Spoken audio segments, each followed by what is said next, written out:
যৌথ প্রযোজনার চলচ্চিত্র আশিকি দিয়ে চলচ্চিত্রে যাত্রা শুরু হয় নুসরাত ফারিয়ার। এই চলচ্চিত্র দিয়েই উপস্থাপনা থেকে চলচ্চিত্রের নায়িকা হিসেবে পদচারণা তার। চিত্রনায়িকা নুসরাত ফারিয়া ঢাকায় ছবিতে এসেছেন খুব বেশি দিন না হলেও আসার পর থেকে প্রশংসার তুলনায় তার নামে সমালোচনাই বেশি হয়েছে। নানা কারণে হয়েছেন বিতর্কিত। গত 25শে মে ফেসবুকে আল্লাহ মেহেরবান শিরোনামের একটি গান মুক্তির আগাম খবর জানিয়ে দিয়েছিল প্রযোজনা প্রতিষ্ঠান জাজ মাল্টিমিডিয়া। সেখানে গানের শিরোনামের সঙ্গে নুসরাত ফারিয়ার বেশ খোলামেলা ছবি পোস্ট করা হয়। এরপর থেকেই সামাজিক যোগাযোগ মাধ্যমে নানা প্রশ্ন আর সমালোচনা শুরু হয়।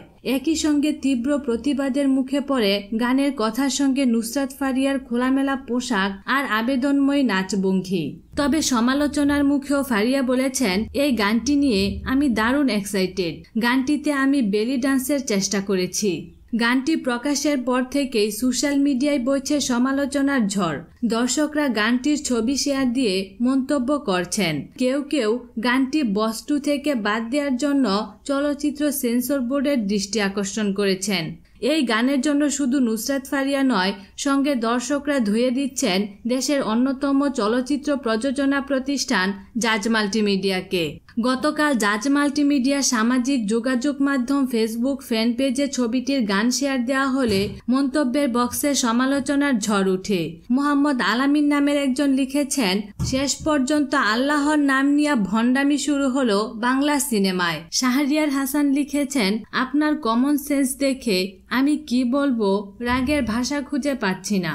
আপনারা এরকম একটা আইটেম সঙ্গে কিভাবে আল্লাহর নাম জড়ানোর সাহস পেলেন?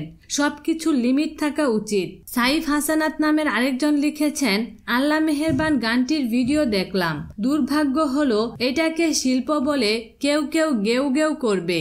গানের কথার সঙ্গে চরিত্রের পোশাক আশাক, নাচের মুদ্রার কোনো ধরনের মিল নেই। ঝলমলে একটা সেট বানিয়ে এলোপাতারি কিছু নড়াচড়া এবং অসঙ্গতিপূর্ণ দেহ প্রদর্শন ছাড়া এই ভিডিওতে আর কি আছে?